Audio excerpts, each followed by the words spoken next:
Welcome back to another episode from the Let's Play server. I am your host, Josh Anderson. We have a lot to do today. We're going to scoop down here. I mean, a lot to do in this episode.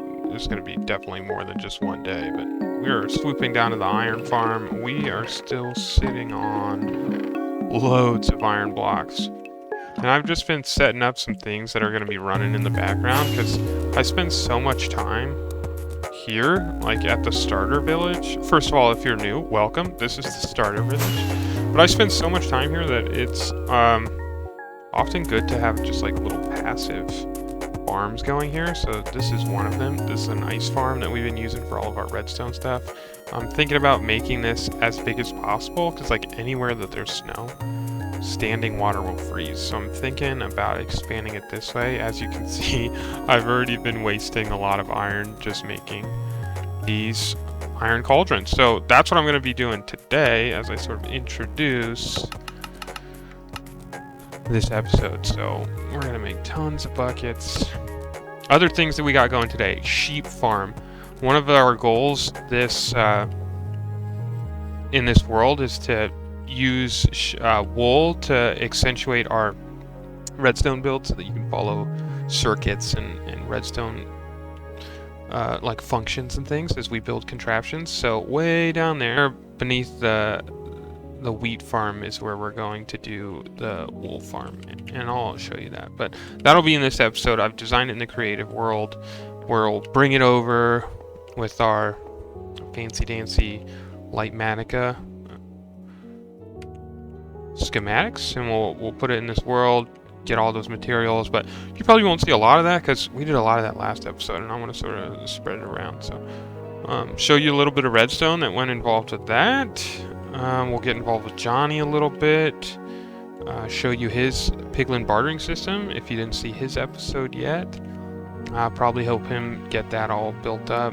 See if there's any snow over here. I just put all these in like a couple days ago, so I don't imagine any of them are full. Some of them are getting there though. Anyways, tons of iron. I just sort of went, oh well, we've got the iron, let's just waste it. So I made tons of cauldrons. And then what we're going to do with the rest of these buckets is we're just going to drop them in these double chests so that when we need what is it? Powdered snow? Yeah, I was going to call it deep powdered snow. When we need powdered snow, we can just come, grab the bucket, fill it up, put it in. So, yeah, that's the move. Let's start by going and showing you where the wool farm is going to be after we finish putting these buckets in.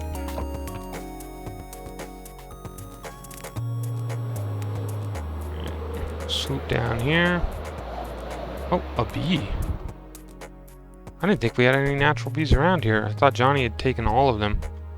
Put them away. Anyways, if we sneak our way underneath here, been doing some preliminary work off camera, and I've dug out this big hole. And something that I've realized with digging out this hole is that we need to get we need to fight the wither as soon as possible so that we can get the nether star, craft ourselves a beacon. So digging holes like this doesn't take hours, it'll take minutes.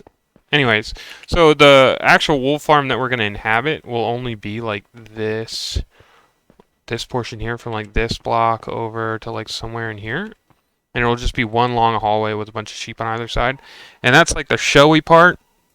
And I'm going to close all that in, and then behind it I'm just going to load it up with an insane amount of sheep. Probably going to cause a lot of lag, but you know, it is what it is. And we're going to start expanding the world here soon. Let's see if I can get out of here. Oh, hit the tree. We're going to start expanding the world pretty soon, in a sense that like we're going to start building beyond the starting village. So this is where we settle down if you haven't seen any of the other episodes. And we're going to start slowly branching out and filling in the rest of our world. So it'll be a lot of fun. It's a lot to look forward to. Johnny's particularly excited about everything that we've got planned. We had a like sit down, really good planning session. So Let's get to building that wool farm so that we can move on to bigger and better things. So, where did you say you were? Oh, The flower garden? yeah. Meet me in the flower garden. I got something to show you.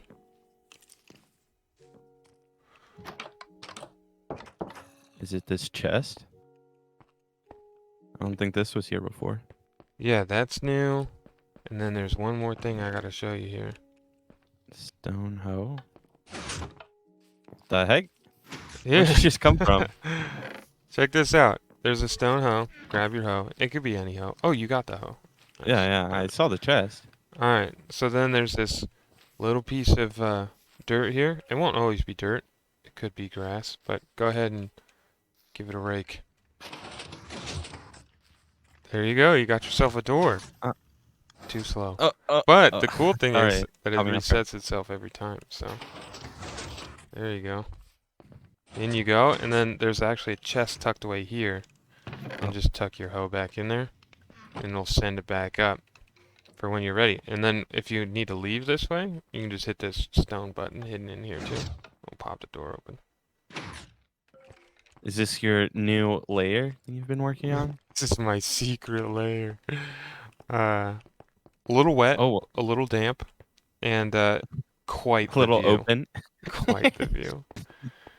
Um, no, so this will be our sheep farm. Oh. You'll notice that there's one thing that lacks here. Sheep. So the sheep will go here. Oh, look, we got a gray sheep. But you get the point. The sheep will go along here. Yeah. Each one of them Okay. has like their own little stable. And then what you can actually see below, I think we can just bust through here. Oh, or you go spectator, is the collection system. So it'll just be two mine carts that'll run through here, and they run underneath the grass portions so that There's so many redstone torches down. because this is from a previous iteration where I had trapdoors covering behind, like the target blocks behind the dispensers, and also covering the dispensers before I started using the copper. So the redstone torches below were keeping the trapdoors up. That's all. Does the redstone not work if that's just a normal block? The target block? Yeah. I'm not sure. I didn't want to risk it, so I just Okay. used target blocks. But it's a great question. But it keeps it super compact, so In my head, it should work without a target block, but makes sense. in my head, you'd think so too, but I'm not sure. So it works this way. That's the Oh, way I dang. think we're gonna do it. And I got plenty Uh, of wheat to go around, so do you have a creeper farm here somewhere? why? Oh, There's there's like a lot. 5 on top, Oh my gosh, yeah, and then you're right. someone below. Anyways, looks like a That's little so many. expansion back here. Yeah, so inside is just sort of the dressing, the icing on top, right? So this is the nice fancy hall that you get to walk in. These are all our prized sheep. These are the ones that won like first class at the The big 4-H fat club. ones that Yeah, produce a lot of wool. Okay. exactly. And then this is the sweatshop. So every every time you see a observer, that's where a sheep is gonna go. And you Okay. can really pack them in, and we'll split them up evenly, like by color, so that every color is represented evenly. We're all about diversity here. And then you'll be able to fit in 3 different rows of sheep. So this was my original spacing and what I thought the entire hall was going to look like. And then I decided to just space them out nice and evenly in the prize hall, and then really pack them in the Okay. back of the house. Makes sense. There's 18 sheep in the hall, in the wool hall, and I have no idea how many fit in this back portion. 1, 2, 3, 4, 5, 6, 7, 8, 9, 10, 11, 12, 13, 14, 15, 16, 17, 18, 19, 20, 21, 22 times 3, 66. 66 sheep will fit back here. So I assume that'll be enough. I can't imagine we use any more wool than that, but Yeah, there's only 2 of us, so hopefully.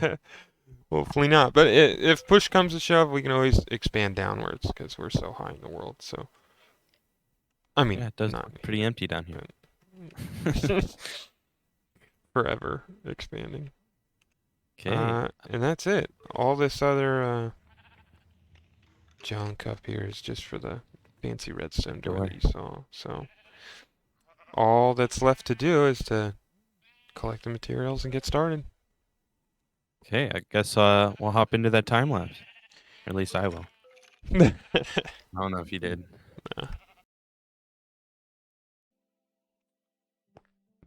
All right. Most of the wool farm, as you'll see here soon, is actually already completed. I'm way out near the end portal once again, looking for these 1.17 materials. We need a ton of copper for the build, so I'm looking for little copper deposits, as you just saw. Not having too much luck, but it is what it is. But you'll see here in a second how much of the farm that we've got done. So let me actually just quickly wrap up this cave here, and then I'll catch you guys back at the starter village. So here we are again, back down at the wheat farm. Let me get this. Oh, my armor's broke. Back down at the wheat farm. This is what I call the flower garden, and then down there where the pumpkin are and the azalea tree is what I call the oasis. Showed Johnny this briefly. In the creative world, as you can see, we've run out of redstone, so there will be some hoppers that come over here, and then a dropper tower to put that hoe back in the chest, as you saw in that clip of Johnny. This will still be the block that you hoe to get in. Then this button still works, so same way, nothing changed.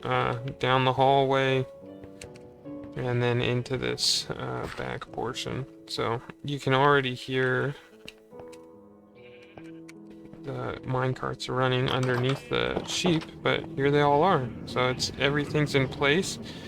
We are missing a significant number of copper blocks, which is just, you know, it's just tough.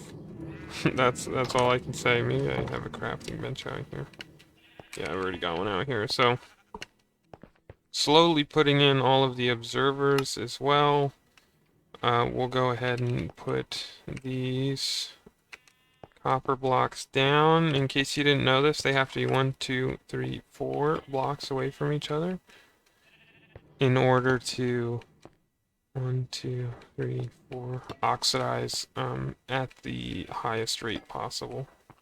So we're missing quite a lot of copper blocks still, but you know, I wanted to just get this episode out and show it to you guys, so you didn't have to keep waiting. So I've snuck some birch planks in here to show you how they're supposed to look like in the end, as well as some some slabs up above, because those aren't quite finished either. So we got the colors of the actual sheep on the ground beneath them, and then you just saw that right there. They eat it, they get snipped, and then the cart will come by on its second trip around and suck it right up. So whites, that one's black, dark gray, red, light gray, brown, orange, yellow, lime green, 2 greens, blue, cyan, light blue, pink, purple, magenta. So we did 2, well, first off, there's 18 sheep, but only 16 colors. So we did 2 of the green in order to get more sheep of the green color, because the only way to get that green dye is through cactus, and we don't really have a lot of cactus around. So wanted to just get extra greens in case we wanted to use that color more, and then extra whites down on the end so that we can just take the extra white and dye them. Right now we're just storing them underneath. We're storing that wool underneath, and it's sorted in this chest for easy access, and then these ones will just get full as they start to add up. And then that's basically it for that. As you guys saw, we're getting the observers in the back room down so that we can start to load these up with the sheep as well. Those ones are already oxidized. I think that's basically it. We're gonna expand the hallway out here underneath this mountain so that not only is it the door to get in right here, but there'll also be doors going out this way and down so that you can get into the redstone portion of the build without going through that trapdoor on the opposite side over there. And then there will be another hallway that snakes around the back side of these stairs and goes into this room, where you'll see all of the loads of sheep, rather than just having this weird hallway in the back. So we're going to start using that wool immediately to highlight the redstone circuits that we're making, and move on to bigger and better things. Speaking of bigger and better things, we also finished the Bastion build, which is the time lapse that I'm going to leave you with today. And then we'll bring you back into the creative world to show off how the redstone works for the door.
So here we are back in the creative world with a snippet of our wool farm, or our wheat farm with the wool farm underneath, and the door contraption below. So as a reminder, let me get out of here. The the way this works is that you grab the hoe. Right, you guys just saw this. But I'll just use it to get back in. So. Hoe that. Actually, that's a good thing to show you guys. Number one, when you hoe this, there's a piston that sticks the wall out so that it actually undoes the farmland there, and then grass can grow back over top of it. But that way, no matter how long ago someone else used the door, you can always come back through, hit it again, and then that piston, this piston right here, resets that. So that's why there's a redstone torch here. Powers that block, and then sticks the piston out. So we'll throw the hoe back there, and you'll actually hear the dropper tower. I think. Maybe not. Maybe we're too far away. But then the redstone for all of this is under here, so we'll do a quick spectator mode. Pop in. So this observer right in front of us is reading that block above that we hoe. So when you use the hoe on that block, it sticks this piston, pulses this piston with the redstone block, which immediately powers this comparator pulse extender. So that lengthens the pulse. Let me go back into creative mode here, and we'll just show this to you. So if I break this block, it pulses, which sends this, and then that'll push the redstone block back. So that circuit powers this piston, which pushes the redstone block back. And that then turns off the, or stops powering the comparator circuit. So if we just act like we did that again, you'll see it slowly diminish over time, turns off, and that's what shuts the doors. And then the last part of it is just this torch tower, which is lighting the torch above, that's keeping that piston from being extended. So you'll just see that briefly turn off, which powers that piston, which would have reset our circuit. Pretty simple. And then the last thing is just the chest that we put the hoe in is directly above this guy. So you just drop the hoe in there, it goes down a typical hoppers, goes down this hopper line and then into the dropper tower, which is just powered by the classic like torch tower method. So these torches on the outside are unlit right now, and then when the item enters, it unlights this torch, which then lights this torch, and so on and so forth, and that'll power each hopper or dropper as it goes up, and it pushes that that hoe all the way back into the chest, which brings us right back up to the top. Pretty simple, pretty easy,